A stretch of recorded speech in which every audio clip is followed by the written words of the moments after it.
नासी ख़बर मां शेयर कंदासीं। अकरी चौथकी बरसां ईरान हाईवे ते पंजाब खां कराची वेंदड़ कोच जो कम सां भरियल ट्रैक्टर ट्राली सां टकर थी पियो आहे।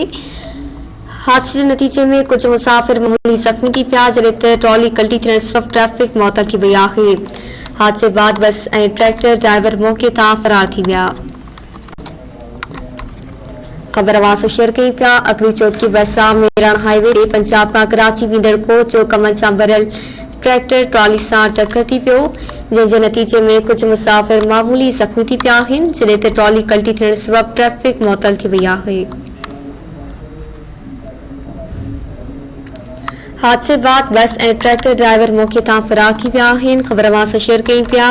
अकरी चौथकी बरसां मीरान हाईवे ते पंजाब खां कराची वेंदड़ कोच जो कमनि सां भरियल ट्रैक्टर ट्राली सां टकर थी पियो आहे। हादसे जे नतीजे में कुछ मुसाफ़िर मामूली ज़ख़्मी थी पिया आहिनि, जॾहिं त ट्रॉली कल्टी थियण सबबि ट्रैफ़िक मुअतल थी वई आहे। हादसे बाद बस ऐं ट्रैक्टर ड्राइवर मौक़े तां फ़रार थी विया।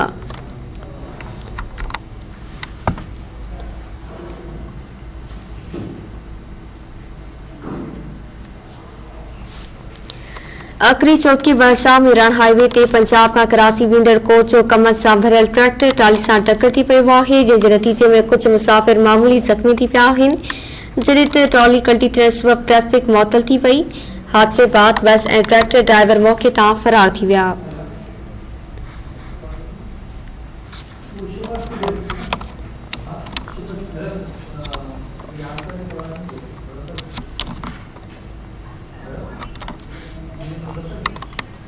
हादसे बाबति ख़बर वास शेयर कई पिया। अकरी चौथकी बरसां मीरान हाईवे ते पंजाब खां कराची वेंदड़ कोच जो कमनि सां भरियल ट्रैक्टर ट्राली सां टकर थी पियो, जंहिंजे नतीजे में कुछ मुसाफ़िर मामूली ज़ख़्मी थी पिया आहिनि, जॾहिं त ट्रॉली कल्टी थियण सबबि ट्रैफ़िक मुअतल थी वई आहे।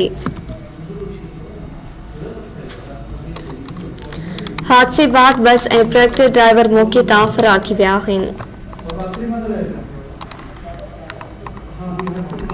अकरी चौथकी बरसां मीरान हाईवे ते पंजाब खां कराची वेंदड़ कोच जो कमनि सां भरियल ट्रैक्टर ट्राली सां टकर थी पियो, जंहिंजे नतीजे में कुछ मुसाफ़िर मामूली ज़ख़्मी थी पिया, जॾहिं त ट्रॉली कल्टी थियण सबबि ट्रैफ़िक मुअतल थी वई आहे।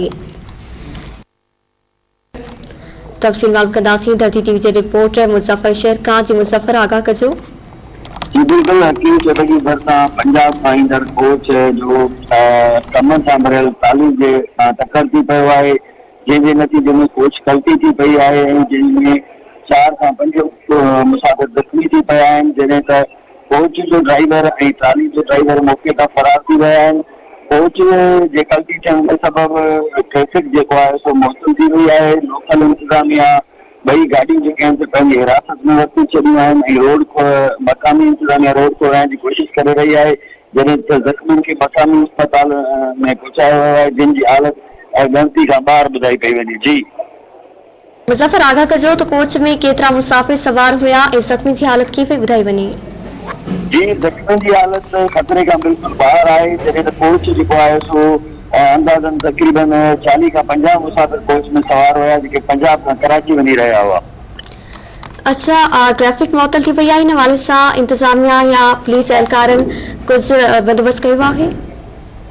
जी, इंतिज़ामिया जे मुताबिक़ जेको आहे सो 40 कमनि जेका हुई उहा ख़राब थियल रोड ते बीठी हुई ऐं कोच जेका आहे सो रस्ते रोल अची रही हुई, जंहिं पोयां अची जेको आहे सो 40 खे टकर रहियो आहे ऐं जॾहिं त ड्राइवर ॿई मौक़े तां फ़रार थी विया आहिनि ऐं गाॾियूं ॿई इंतिज़ामिया हिरासत में वरितियूं आहिनि। महिरबानी मुज़फ़र, तफ़सील ॾियण जे लाइ।